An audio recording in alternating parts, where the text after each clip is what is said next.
please be aware that some of these modifications require expertise, and I recommend you go to a good mechanic. I'm not responsible nor liable for any consequences should you decide to do the work yourself. And at this time, I'd like to remind you to please give me a thumbs up and subscribe. It's really appreciated, and it keeps me motivated to support this channel with new videos. So with the new tires, braking became insufficient, inadequate, and as the front brake was not grabbing hard enough, basically, so I could not even lock the front wheel. Not that I wanted to, but I needed to know where the limit is, so I'm more comfortable with the bike and I know how hard I can brake. So what I did is, instead of upgrading the brakes, which is very expensive, is I did a simple modification.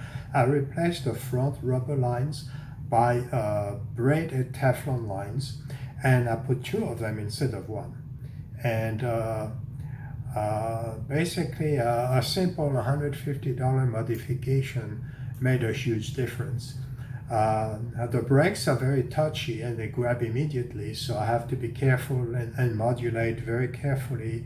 But most of the time I just have to brake with two fingers very gently, and the brake slows down very quickly. So, but now the main thing is that I can trust the bike in case of an emergency, and I had to do that a few times. I did not replace the rear brake line because I don't want to ever lock the rear wheel.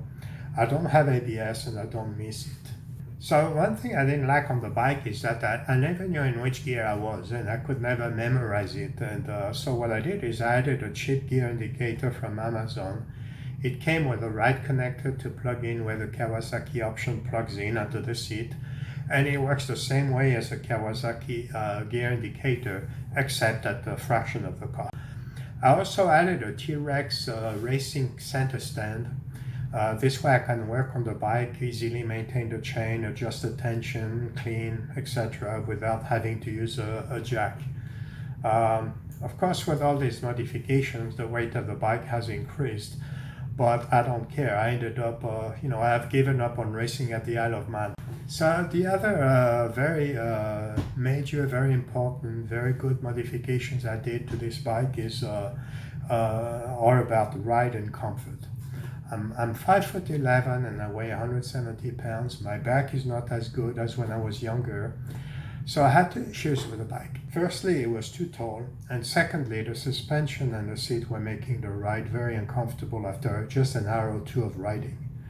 So I fixed the suspension issue by finally finding the right adjustments. I had to basically try many different settings. So what I did is the front fork is at the recommended setting for preload, but I applied a slightly higher rebound damping, one notch more. For the rear, I kept the preload and damping at the recommended setting. I tried the lower preload, which was a little bit more comfortable, but I ended up bottoming my and dragging my center stand on the pavement in tight turns in the canyons when I was leaning at about 45 degrees. So I went back to the original setting for the rear. But really what made a big difference and the best improvement I did to improve comfort was the addition of a gel pad underneath the seat cover. So I had to dig out some of the foam and restaple the cover. It took a while.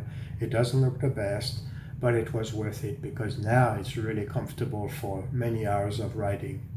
I also changed the angle of the seat by raising the front mounting bracket because the seat was leaning forward, and it was very uncomfortable. I was always stuck behind the fuel tank, and it was not the best position. I also installed the Motorwork suspension lowering kit and lowered the front forks as well.